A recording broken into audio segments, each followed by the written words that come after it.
پٹھان یا پشتون وہ قوم ہے جو پوری دنیا میں جرت اور بہادری کی مثال سمجھی جاتی ہے۔ تاریخ شاہد ہے کہ یہ نہ تو کسی بادشاہ سے ڈرتے ہیں اور نہ ہی ان پر کسی ظالم حکمران کا خوف طاری ہوتا ہے۔ یونانی، ایرانی اور تاریخ کے کئی اقوام نے پٹھان کو زیر کرنے کی کوشش کی مگر سارے ناکام رہے۔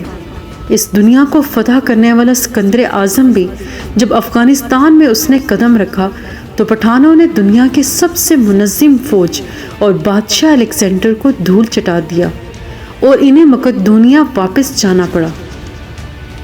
پٹھانوں کی بہادری کی مثال 19ویں صدی کی جنگیں ہیں جس میں سوویت یونین کو پٹھانوں کے آگے گھٹنے ٹیکنے پڑے۔ ایک تازہ ترین مثال پچھلے دنوں امریکی فوج کی شکست ہے جس میں دنیا کے سپر پاور کو ان پٹھانوں نے ایسا زیر کیا جسے تاریخ میں ہمیشہ یاد رکھا جائے گا۔ آخر یہ پٹھان کون ہے؟ یہ کس نسل سے تعلق رکھتے ہیں؟ کیا پٹھان کسی نبی کی اولاد ہیں؟ ان کا اس قدر بہادر اور جرأت مند ہونے کی وجہ کیا ہے؟ ان تمام سوالوں کے پیچھے کون سی دلچسپ تاریخ رقم ہے؟ پٹھانوں کی تاریخ اور نسل کے متعلق 3 مختلف نظریے ملتے ہیں۔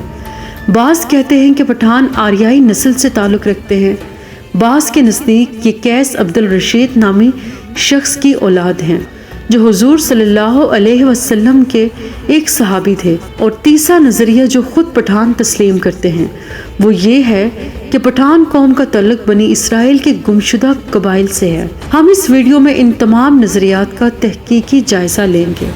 پٹھانوں کی روایات کے مطابق قیس عبد الرشید عرف پٹھان قوم کا مورث اعلیٰ ہے۔ قیس عبد الرشید وہ پہلے پشتون شخص تھے جنہیں عرب میں محمد صلی اللہ علیہ وسلم کی آمد کی خبر ہوئی تھی، لہٰذا جب قیس اپنی قوم کے لوگوں کے ساتھ مدینہ پہنچے اور حضور کے بارگاہ اقدس میں حاضر ہوئے تو نبی نے اس جماعت کے ساتھ شفقت فرمائی اور ہر ایک سے اس کا نام پوچھا۔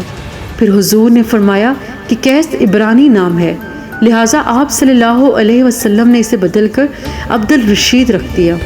حضرت قیس اور ان کے قبیلے کے لوگوں نے اسلام قبول کر لیا اور اس طرح انہیں پشتون صحابی ہونے کا شرف حاصل ہوا۔ پختونی روایتوں کے مطابق یہ غزوے کے دوران جب مشرکین اسلامی لشکر پر بھاری پڑنے لگے تو حضور صلی اللہ علیہ وسلم نے حضرت خالد کو حکم دیا کہ جاؤ اور اپنے پٹھان بھائیوں کو مدد کے لیے بلاؤ، لہٰذا حضرت خالد افغانستان چلے گئے اور افغان سردار قیس عبد الرشید کو حضور کا پیغام دیا، لہٰذا تمام پٹھان قبیلے قیس عبد الرشید کی قیادت میں مکہ کی طرف روانہ ہو گئے۔ مکہ پہنچ کر انہوں نے ایک خون ریز جنگ لڑی۔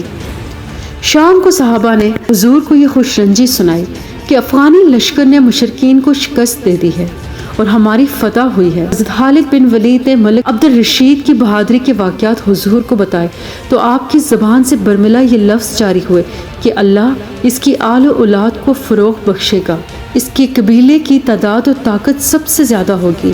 پھر نبی صلی اللہ علیہ وسلم نے فرمایا کہ مجھے وحی کے ذریعے آگاہ کر دیا گیا ہے کہ اس کی خدمت کے لیے اس قبیلے کی کثرت و استحکام کو وہی حیثیت حاصل ہوگی جو کہ کشتی یا جہاز کے نیچے والی لکڑی کی ہوتی ہے جس پر جہاز کی امانت استوار ہوتی ہے۔ حضور نے بارگاہ خداوندی میں دعا کی کہ اس مرد کی نسلوں سے ایک عظیم قبیلہ پیدا ہو جس کے افراد قیامت تک سلامتی اور ایمان کے ساتھ شریعت اسلام پر ثابت قدم رہیں۔ رخصت کے وقت حضرت خالد کی درخواست پر ایک انصاری صحابی عبد الرشید کے ہمراہ کیا گیا تاکہ وہ کوہستان غور کے علاقوں میں لوگوں کو شریعت کی تعلیم دے۔ نعمت اللہ حروی کی کتاب مخزن افغانی جو قیس قبیلے کی تاریخ پر لکھی گئی ایک مشہور کتاب ہے، اس میں درج ہے کہ قیس عبد الرشید حضرت خالد بن ولید کے ہاتھ پر مشرف با اسلام ہوئے تھے اور قیس نے حضرت خالد کی ایک بیٹی سے نکاح بھی کیا تھا جس سے بٹن اور غور پیدا ہوئے۔ ان کی اولاد پٹھان کے نام سے مشہور ہوئی۔ نعمت اللہ حروی نے لکھا کہ کتب حدیث سے اس خبر کی تصدیق نہیں ہوتی ہے، لیکن دوسری تاریخی روایتوں سے سندھ اور افغانستان سے وفد کا مدینہ آنا اور اسلام قبول کرنا ثابت ہے۔ پٹھان قوم کے متعلق دوسرا نظریہ یہ ہے کہ پٹھان یہودی نسل ہے۔ افغانی تاریخ داں اور بہت سے یہودی مورخین پٹھان قوم کا تعلق قبل از مسیح کے یہودی قبیلے سے جڑتے ہیں، یعنی بنی اسرائیل کے وہ 12 قبیلے جو ارض فلسطین میں آباد تھے۔ دراصل حضرت یعقوب علیہ السلام کا لقب اسرائیل تھا، اس لیے ان کی اولادوں کو بنی اسرائیل کہا جاتا ہے۔ حضرت یعقوب کے 12 بیٹوں سے بنی اسرائیل کے 12 قبیلوں کی بنیاد پڑی، جس میں آل یہود، آل لاوی اور آل روبن وغیرہ معزز قبیلے تھے۔ خدا نے آل یہود میں حضرت داؤد اور حضرت سلیمان علیہ السلام کو مبعوث فرمایا، جنہیں کتاب اور بادشاہت دونوں عطا کی گئی۔ حضرت سلیمان کے زمانے تک یہ 12 قبیلے یعنی بنی اسرائیل اجتماعی طور پر ایک مضبوط اور طاقتور قوم تھی، جن کا دارالخلافہ یروشلم شہر تھا۔ لیکن حضرت سلیمان کی وفات کے بعد جب آپ کا بیٹا ربہام تخت نشین ہوا تو بنی اسرائیل کے 10 قبیلوں نے اسے بادشاہ تسلیم کرنے سے انکار کر دیا۔ اس طرح بنی اسرائیل 2 ریاستوں میں بٹ گئی۔ مشرقی فلسطین میں بنی اسرائیل کے 10 باغی قبیلے نے سلطنت اسرائیل کی بنیاد رکھی، اور مغربی فلسطین میں بنی اسرائیل کے 2 قبیلے یعنی بنی لاوی اور بنی یہودا ربہام کے ماتحت رہے، جنہیں سلطنت یہودا کہا جاتا ہے۔ 800 قبل مسیح میں بابل کی اشوری فوج اسرائیل پر حملہ آور ہوئی اور ان کی حکومت کو تباہ و برباد کر دیا گیا۔ اب صرف مغربی فلسطین میں آباد سلطنت یہودی باقی رہ گئی، اور وہاں سے بنی اسرائیل یہودی قوم کے نام سے مشہور ہوئے۔ بنی اسرائیل کے بقیہ 10 قبیلے کے اکثر لوگ قتل کر دیے گئے، جبکہ کچھ قبیلے وہاں سے ہجرت کر کے دنیا کے مختلف حصوں میں جا بسے، جنہیں بنی اسرائیل کا گمشدہ قبیلہ دی لاسٹ ٹرائب آف بنی اسرائیل کہا جاتا ہے۔ یہ وہ ریوڑ تھے جو اپنے گروہ سے جدا ہو کر بھٹک گئے، اور تاریخ میں ان قبیلوں کا کوئی نام و نشان نہیں ملا۔ دراصل طویل تاریخ کو مختصر بیان کرنا مشکل کام ہے، لیکن امید ہے کہ آپ واقعات کو بخوبی سمجھ رہے ہوں گے۔ یہودی محققین کے مطابق جب سلطنت اسرائیل تباہ ہوئی تو بنی اسرائیل کے وہ گمشدہ قبیلے بھاگ کر ایران کے قریب غور کے پہاڑوں میں جا بسے، اور پھر یہاں سے دیگر خطوں میں پھیل گئے۔ سینکڑوں سالوں تک یہ لوگ یہاں سکونت پذیر رہے، اور رفتہ رفتہ شریعت موسوی اور توریت کی تعلیمات کو بھول بیٹھے۔ البتہ انہوں نے اپنے خاندانی نسب اور سلسلے کو یاد رکھا، اور خود کو فخریہ قوم بنی اسرائیل اور یہودی نسل سے جوڑے رکھا۔ خود پٹھانوں کا یہ دعویٰ ہے کہ ان کے آباء و اجداد کا تعلق قدیم زمانے کے یہودیوں سے ہے، جبکہ افغانستان کے آخری بادشاہ ظاہر شاہ مرحوم خود یہ اقرار کرتے تھے کہ ان کا تعلق بنی اسرائیل کے بنیامین قبیلے سے ہے، اور وہ انہی بنی اسرائیل کے گمشدہ قبیلوں میں ایک ہیں جو بخت نصر کے حملے کی وجہ سے اپنے ریوڑوں سے بچھڑ گئے تھے۔ دنیا میں پٹھان ہی وہ واحد قوم ہے جس میں اسلام کے بغیر کوئی مذہب نہیں۔ اگر کسی پٹھان سے پوچھا جائے کہ آپ پہلے مسلمان ہیں یا پختون، تو جواب یہ ہوگا کہ میں 5000 سال سے پٹھان ہوں اور 1400 سال سے مسلمان ہوں۔ مشہور مورخ احسن اللہ عباسی نے اپنی تاریخ اسلام میں لکھا ہے کہ مدینے کے یہودی ان افغانوں سے برابر خط و خطابت میں رہتے تھے، اور جب وہ لوگ مدینہ میں مسلمان ہوئے تو اپنا ایک شخص یہاں بھی دعوت اسلامی کے لیے بھیجا تھا۔